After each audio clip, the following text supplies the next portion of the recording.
All right, so this deep dive is going to be fascinating. I mean, just wow, this material you sent over about transforming thought flows. This chapter, I got to say, it really grabbed me. It's like almost like a practical guide, right? Yeah. To understanding how our thoughts really work and then reshaping that inner world. Yeah, for sure. And what's really compelling about it, I think, is how it connects that inner world with, what we actually experience out there in the world. The source argues that, like, if we can change how we think, we can change how we feel, we can change how we act, and even how we experience everything around us. Like what we think like shapes everything, like our thoughts are the architect. Mm. But I'm curious about something, though. The source kept mentioning this idea of thought hygiene, I think. Oh, yeah. It sounds intriguing, but Yeah. like in practice, what does that even mean? Well, it's a great analogy, I think. So, like, we practice hygiene, physical hygiene to keep our bodies healthy, right? Yeah. The source suggests that we need to cultivate what they call thought hygiene to maintain our mental and emotional well-being. It's about, being aware of those thoughts that we just let occupy our minds and consciously choosing to replace the unhealthy ones or the ones that aren't productive with thoughts that are more constructive. So it's not just like positive thinking then, but more like creating a more balanced inner world, like being intentional. Exactly. It's really where true transformation begins, I think, according to the source. And they talk about this really fascinating technique called uniting opposing thoughts. And the goal is to address this problem we all have, I think, of extreme or black and white thinking. Ooh, tell me more. Well, so they have this powerful example, and it's the thought, the world is ruled by bad people and evil forces. And it's pretty heavy, right? This kind of thinking can be very disempowering and leave you feeling hopeless or in despair. Yeah, for sure. I can see how that would be so problematic. Yeah, and the technique actually involves, like, identifying the opposite extreme thought. So in this case, it might be something like, the world is ruled by good people and good forces. But obviously, these are both extreme statements, right? Yeah. The source suggests that clinging to either extreme, I think, can lead to this distorted view of reality. Yeah, for sure. So like, where's the middle ground? How do we find balance? That's where that uniting comes in. Yeah. The goal is to create a new thought that can actually acknowledge both extremes while also recognizing, there's a lot of gray in between. So, for instance, a unifying thought might be, the world is a mix of good and bad people, as well as good and bad forces. It's a little more complex, but it allows for more nuance. It's like expanding your perspective to see the bigger picture, right? Yeah. Rather than getting trapped in this narrow all or nothing mindset. It reminds me a bit of CBT therapy, Yeah. challenging those thoughts that aren't really accurate and replacing them with more balanced ones. That's a really good point. The source's approach has similarities with CBT and other therapeutic modalities that emphasize thought and how it shapes our emotional well-being. And they even suggest visualizing this. Like, imagine those two opposing thoughts actually merging and transforming into this new, more balanced form. That's cool. That's a cool way to make it more tangible. Mm. I can see how that would help cement that shift in perspective. Mm. Speaking of shifting perspective, the source talks about taming hypothetical worries. Right. This one hits home for me because I can be a champion overthinker. Yeah, those what ifs that just hijack your energy. Yes. The source offers a practical way to manage these energy-draining thought patterns, and they suggest, like, assessing the probability of both the positive and the negative outcomes. Almost like you're doing a risk-benefit analysis in your head. So instead of spiraling into like worst case scenarios, Mm. you're taking a more measured approach, Yeah. like really considering all the possibilities. Exactly. And the key takeaway is that if the odds are in your favor, or even if the potential negative outcome isn't really catastrophic, you can choose to focus your energy elsewhere. Reclaim control over, your mental bandwidth. Yeah, this is really helpful. It's like giving yourself permission to just let go of those anxieties that aren't serving you. Mm. Now, there's something that I found really interesting. The source suggests that even our most negative thoughts can have what they call a useful root. Yes. What did you make of that? I thought that was one of the most insightful parts of this whole chapter. It's like, instead of labeling our thoughts as good or bad, the source encourages us to dig deeper and explore the underlying motivation behind our thoughts, even the ones that cause us distress. So it's like our thoughts are trying to tell us something, Yeah. even if that message is coming through in like a not so pleasant package. Exactly. The source gives some great examples, like worrying about loved ones who are far away. On the surface, it seems negative and unproductive. But if you look for that useful root, it's probably driven by a very human need to connect, a desire to make sure they're okay. That makes so much sense. So our thoughts Even the negative ones are often rooted in a good intention. Exactly. Uh, And another example they give is the fear of public speaking. I think we've all felt that. It can be debilitating, but the useful route might be a desire to succeed, to protect your reputation, maybe even a sense of responsibility to your audience. so like our fears and anxieties and even our negative thoughts are often trying to protect us or help us get something positive. Yes, and by recognizing this useful route, we can actually begin to transform that negative thought into a more helpful action. The source suggests several pathways to achieve this, Okay. using our mind, our imagination, even our feelings as tools for change. Oh, I like this. Okay, let's dive into those pathways. Which one do we explore first? Let's start with what they call the mind pathway. This technique's all about using your rational mind to challenge and replace a negative thought with a healthier alternative that serves that useful root. So like a mental swap. Yeah, Out with the old and in with the new. exactly. Like the source gives this great example. So instead of like endlessly worrying about loved ones who are far away, which comes from that desire to connect, you take action. Schedule a video call or send a thoughtful letter or even plan a visit, channeling that underlying need into something positive. I like that. Like taking that anxious energy and turning it into positive action. Yeah. What about the imagination pathway? This one sounds kind of interesting. This one taps into the power of like visualization and auditory imagery to shift how you perceive a thought. So let's say there's this recurring negative thought that you have, and you visualize it as this like dark, jagged shape. Hmm. The source suggests using your imagination to smooth out the edges and soften the color, maybe even transform it into something more pleasing. Like giving your thoughts a makeover. Mm. But does this actually work? Like, can changing how you picture a thought really change how it makes you feel? Research has shown that visualization can have a huge impact on how we feel. Think about athletes who use visualization to improve their performance.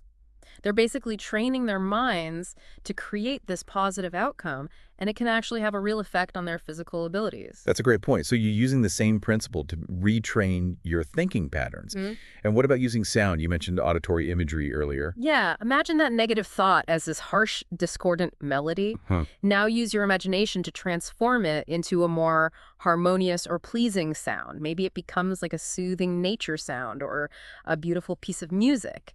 It's all about shifting the feeling by changing how it sounds. Wow, these techniques are super interesting. It's like having all these mental tools. Yeah. Now, what about the feelings pathway? How does that one work? Okay, so this pathway is about tapping into the positive emotion associated with the useful root of a negative thought. So let's say you're dealing with a fear of public speaking. Instead of getting caught up in that anxiety, you could try focusing on the feeling of confidence you'd have if the presentation went well. So it's like fast forwarding to the outcome you want and then letting yourself actually feel that positive emotion. Yeah, exactly. And by focusing on that positive feeling, you're shifting your emotional state, which can help loosen the grip of that negative thought. But the source makes it clear that there's no like one size fits all here. What works for one person may not work for another. So it's about finding what works for you, creating your own personal toolkit for thought transformation. Absolutely. The source encourages us to experiment. Try different things, combine them, and see what works best in different situations. I like that. It makes the whole approach feel more accessible and empowering. The source also mentions physical well-being as part of this whole transformation process. I'm curious about that connection. It's fascinating, right?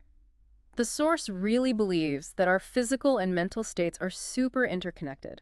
They talk about how things like posture and movement, even how we hold tension in our bodies, can affect our thought patterns and emotional well-being. So our bodies are giving us clues about what's happening in our minds. Like when I'm stressed, I tend to clench my jaw and hunch my shoulders. Exactly. By being more aware of those physical sensations, we can start to notice those shifts in our inner world, tuning in to your body's signals. Okay, that makes sense. So it's not just about changing our thoughts, but also about becoming more aware of our bodies and how that influences our mental state. Yeah. And the source suggests that sometimes the best way to change a negative thought isn't to fight it head on, but to just shift your focus. Oh, interesting. It's like when you have a song stuck in your head, the only way to get rid of it is to listen to a different song. Exactly. Engaging in things you enjoy, whether it's music or nature or creative hobbies or connecting with loved ones, can have this incredibly calming effect. So it's like creating space, letting those negative thoughts kind of fade into the background. Yeah, and in that space, more positive thoughts can come through naturally. I love that. Giving your mind a chance to reset. But what about when it feels like nothing is working? Like you're just stuck in this negative thought loop and you can't break free. what then? Yeah, that's a great question. And the source actually offers a really powerful perspective on how to deal with those tough moments. They talk about this idea of surrender. Surrender. That sounds a little, well, passive. Doesn't that like go against the whole idea of actively transforming our thoughts? It's not about giving up or, resigning yourself to negativity. It's more about like surrendering to something bigger than yourself, trusting that there's like a deeper wisdom beyond our own limited understanding. The source actually uses the term universal consciousness to describe this. So like acknowledging that we're part of something larger than ourselves, and that sometimes letting go of the struggle and trusting in the flow of life can be more effective than trying to force things into a certain way. Exactly. It's about releasing that need to control everything and just embracing acceptance even when things are tough. And, whether you connect with this idea of universal consciousness or not, the takeaway, I think, is that surrender can be a really powerful tool, especially when you're feeling overwhelmed or stuck. Like shifting from resistance to allowing. I can see how that would be so freeing, especially when you're dealing with those really deep thought patterns that feel impossible to change.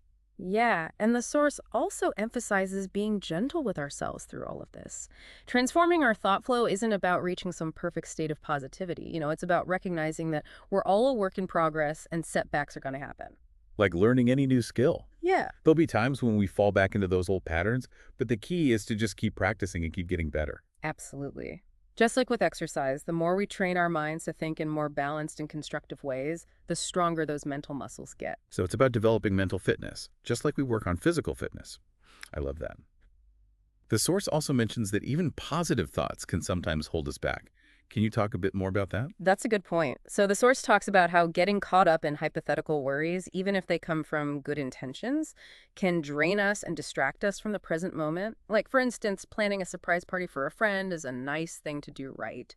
But if we spend all our time stressing over every single detail and worrying about things that might go wrong, it can actually take away from the joy of the whole thing. So even positive thoughts can be an issue if we let them consume us. Yeah, exactly. And for those kinds of thoughts, the source offers this cool technique called choosing preferences. Choosing preferences. Okay, tell me more. So it's about acknowledging that there are many possible outcomes for any situation, and then consciously choosing to focus on the outcome you would prefer. So instead of getting lost in those what ifs about that surprise party, you could simply choose to focus on how happy your friend's going to be when they walk in. It's like focusing on the positive rather than getting lost in the what ifs. It's such a small shift in perspective, but I can see how powerful that could be. And remember, the source keeps saying this is an ongoing thing.